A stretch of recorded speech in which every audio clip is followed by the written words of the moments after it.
करी प्रभु आप सदैव के लिए समस्त जगत के उद्धार के लिए यहीं विराजमान हो। तो तीनों देवता छोटी पिंडियों के रूप में त्र्यंबकेश्वर बनकर के विराजमान हो गए।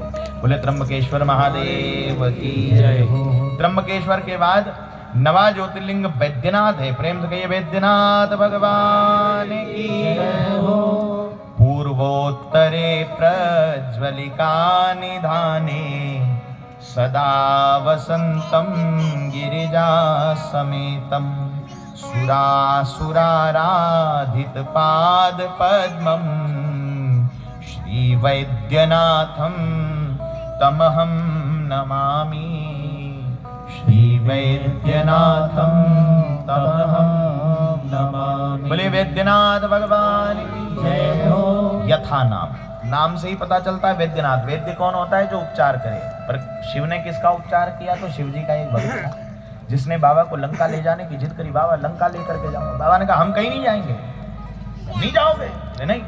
फिर लो गर्दन काटी सामने रखी। बाबा ने फिर जोड़ी, मान जा। नहीं चल रहे, फिर काट करके रखी। बाबा ने कहा मान जा भैया, फिर नहीं माने, फिर काटी। ऐसे 9 बार शीश काट करके चलो। 10वीं बार जो ही कृपान उठाए बाबा ने कहा चलेंगे भैया। 9 बार तो ठीक कर दिया। सोचो आजकल के जो व्यवस्था नहीं है वो पहले बाबा ने शिव जी ने कर दी। 9 बार शीश को काट करके जुड़वा दिया। प्रेम से कहा हर हर। पर रावण को कहा देख ले जाएगा तो एक निवेदन है, पिंडी के रूप में हम प्रकट होंगे और अगर रास्ते में कहीं छोड़ दे फिर नहीं जाएंगे। रावण को अभिमान था, अरे हम क्यों छोड़ेंगे रास्ते में, सीधे लंका लेके जाए। बाबा ने कहा तो चलो। पिंडी के रूप में प्रकट हो, छोटी सी पिंडी। रावण ने सोचा इतनी सी पिंडी क्या बिगड़ेगा, लिया भुजाओं में भर लिया, चल पड़ा। अब आधे रास्ते आया और जो लघुशंका का तीव्र वेग लगा शिव की कृपा से।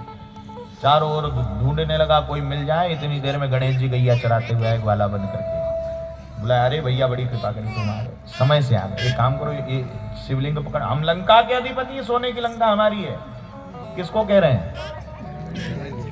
हाँ सिद्धि बुद्धि के पतिदेव को, रिद्धि सिद्धि के अधिष्ठाता को कह रहे हैं कि हम लंका के, स्वर्ण की लंका के, तुम जो मांगोगे देंगे। गणेश जी ने कहा ठीक है दे देना।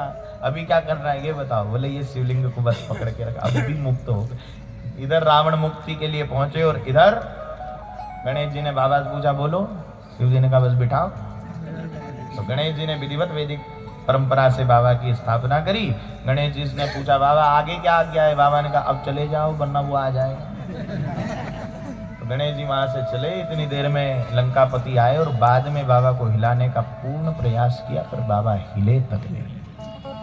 प्रेम वशीभूत होकर के जा तो रहे थे पर जो ही अभिमान रावण में आया तो फिर वहीं स्थापित हो गए और तब से लेकर के आज तक वहीं विराजमान है। तो एक नाम उनका रावणेश्वर भी है और एक नाम वैद्यनाथ है। बोले वैद्यनाथ भगवान की जय हो।